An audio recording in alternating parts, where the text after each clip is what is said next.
Welcome to the Dispatch. You are listening to a primer on Jammu and Kashmir. In episode 26, we offer a brief description of society, economy, and governance in Jammu and Kashmir across the defying decade of 1930s. The 1930s were a decade of gradual but noticeable transformation in Jammu and Kashmir. While politics dominated public memory, daily life in this period was shaped as much by economic pressures, the spread of education, modest administrative reforms, and a slowly widening cultural sphere. These developments formed the social foundation upon which the political movements of the 1940s would later stand. Economically, the state remained overwhelmingly agrarian. Cultivators and pastoralists formed the bulk of the population, and land revenue continued to be the principal source of state income. In the Kashmir Valley, paddy cultivation dominated village life, while in Jammu's plains, wheat, maize, and sugarcane were common. Periodic crop failures and fluctuations in grain prices created recurring strains on households, made sharper by the limited availability of credit.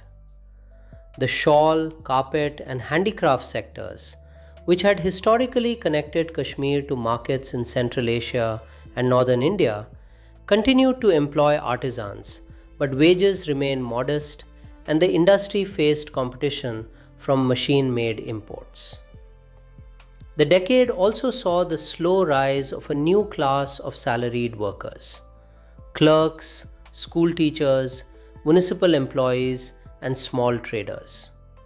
Their aspirations, access to education, administrative reform, and fair representation, would by the late 1930s feed directly into emerging political organizations.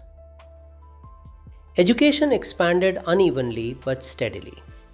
Srinagar and Jammu saw the opening of new schools, including mission-run institutions and state-supported primary schools. Urdu became the principal medium of formal schooling, while English medium education remained limited to a small urban elite. Literacy rates, still low, showed improvement among younger generations, particularly in towns.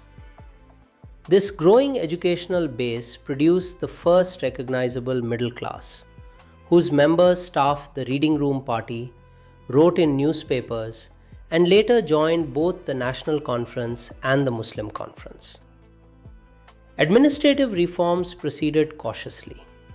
In policing, the state introduced revised recruitment and training standards, though the force remained small for a geographically vast region. Tehsil-level revenue offices saw minor procedural improvements, but rural petitioners still depended heavily on local officials whose authority remained wide. In the lower judiciary, modest efforts were made to reduce delays, but access to justice for rural populations remained uneven. Urban governance also changed.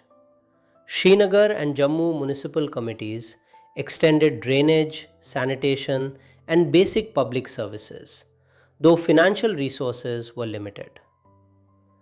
These bodies became modest arenas of civic engagement, setting precedents for local level political participation.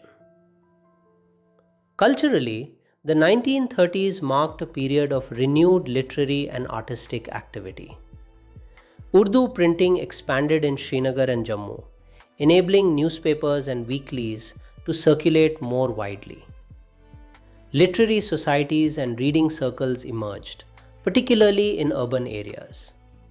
Kashmiri Pandit and Muslim intellectuals wrote on reform, education, and social questions, while the performing arts, folk theatre, music, and poetry gatherings continued to shape public life. These developments broadened the cultural vocabulary of the decade and helped carry political ideas beyond formal party structures. Taken together, the economic, educational, administrative, and cultural shifts of the 1930s reshaped how people interacted with the state and with each other. They did not transform society overnight, but they created the conditions for a more politically conscious public. By the time the 1940s began, Jammu and Kashmir was no longer the region it had been in 1911. It was a society experiencing incremental modernization, modest administrative reform, and a growing belief in the possibility of organized political participation.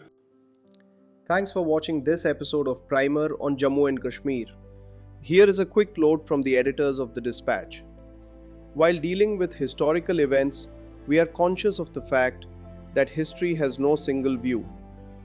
In places like Jammu and Kashmir, this can be more complicated. While explaining the events of history through this primer, we are taking the best possible care to be objective and to offer context wherever views differ starkly. We welcome you to write to us and enrich the knowledge base on Jammu and Kashmir.